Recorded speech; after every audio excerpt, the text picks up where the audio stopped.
I'm Fletcher Brown with another artist video blog at Kicks96country.com. Our guest today, all the way from Nashville, Tennessee, by way of the great state of Virginia. Please welcome JJ Lawhorn. JJ, how are you? I'm doing pretty good, man. How about you? Good. Welcome to Kicks Country. Now, thanks for having me, man. You are the Virginian. I love that. I've never had a Virginian on the couch before. You know, there's not that many of us out there. I think you know, some of the old timers back in the day, a lot of bluegrassers. Mm-hmm.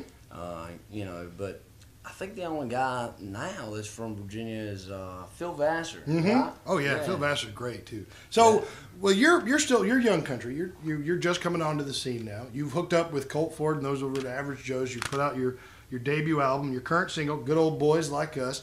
Where are your country roots? Man, I find inspiration from all kinds of music. You know, I always tell people that I don't really necessarily discriminate genres. I just feel like good music is good music. So, you know, whether it's bluegrass or, you know, it's funk or like jazz or whatever it is, you know, I feel like, you know, there's just so many different things that is great about each individual kind of music. So, you know, it's not just, you know, just one thing or another. You know, I couldn't just lump it all into one category, but as far as like country music goes, I'd say, you know, a lot of older cats, probably, you know, Webb Pierce, Hank Williams Sr., just, you know, cats like that, Jimmy Martin. So, I mean, I definitely am inspired more so by the old than per se, you know, more than new. But I definitely, like I said, I definitely find inspiration from everywhere. So my roots run deep in a lot of things. And you've managed to carve out your own musical identity. Sure. As I understand it, you grew up pretty much working with your hands. I mean, doing the usual hunting, fishing, you know, working trucks and tilling the land. And so where did you find time to learn to play guitar and become a musician? Man, actually, you know, I've been singing ever since I was a little kid, you know, running around with my mom. My mom's taught, like, I don't know, 3 or 4 different choirs, you know, everything from, like, you know, predominantly like black Southern Baptist church, her being the only white woman in there, you know, to, you know, big choirs, and she's played in, you know, orchestras and done all this great musical stuff. So, you know, I had someone at a young age to, you know, kind of tutor me and help me, you know, do what I wanted to, singing wise. And man, I grew up doing a lot of just stuff that kids do out in the middle of nowhere. You know, you kind of have to create your own fun. There's not really a whole lot of, you know, teen clubs or anything like that out there, you know, that's appealing to kids, you know, most kids nowadays.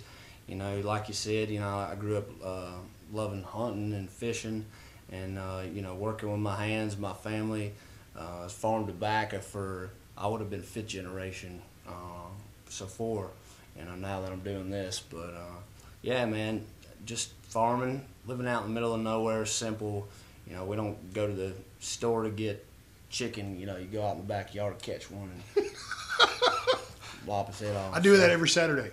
You know, it's just a different thing, man. You know, it's a lot of people talk about, oh, I'm this and I did this and whatever, but you know, most of those jokers, you know, they don't really know what it's about. And you know, I just tell them, you know, most of y'all can't hit country with a baseball bat.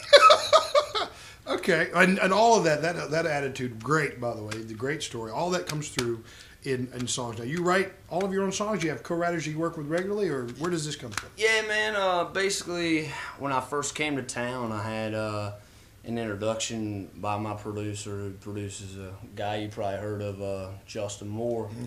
Oh, yeah.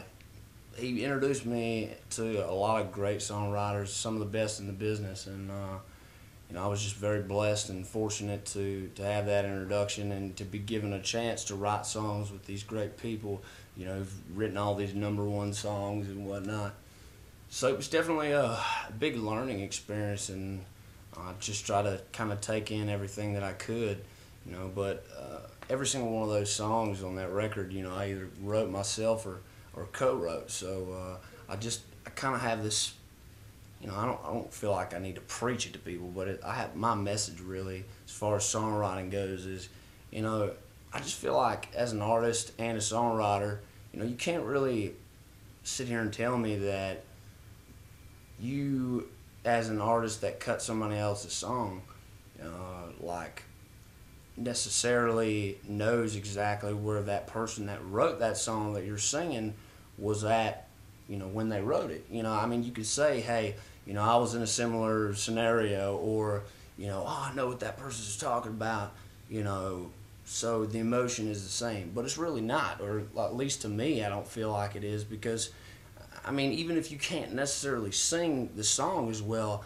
I listen to people all the time that are, you know, these, you know, super great songwriters, and I hear, even though they're not great singers, like, I hear the raw emotion and passion, and just like it just comes from a different place because they lived that. You know what I'm saying? They were there, like they know exactly what they were talking about, and there's no other person that can really replicate that. So, you know, I feel like they can do a great job of singing it, and, you know, they might be able to relate with the song and whatnot because they've been in a similar situation, like I said. But it's just something special about writing songs, you know, and singing them too.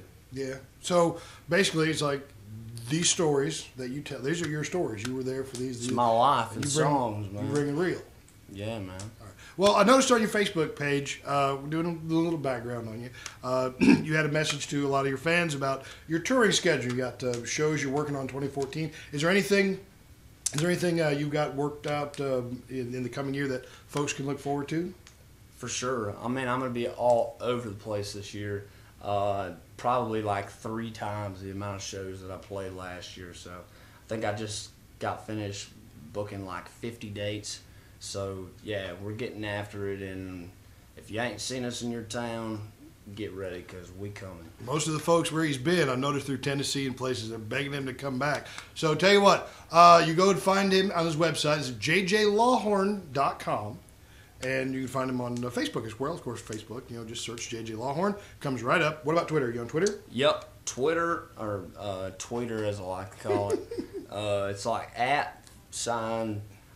JJ, 2 J's, law like you're running from the law, LAWHORN, horn like you land on the horn, and then music. And don't forget to pick up his debut album, OGOB, Original Good Old Boy. And you can use it on iTunes. You can get it on. Yeah, it's on iTunes. You can get it like, you know, Walmart, Best Buy, pretty much anywhere you buy music. Get you some. Go to jjlawhorn.com. 2 J's, law like you're running from the law. Don't do that. Horn like you land on the horn.com. Get you a pool. Look for a live music video from him somewhere else on this site. We'll see you next time. JJ, thanks for coming down. Oh, man, thanks so much for having me. I appreciate it, man. We'll see you next time. Another artist video blog at kicks96country.com. Keep it coming.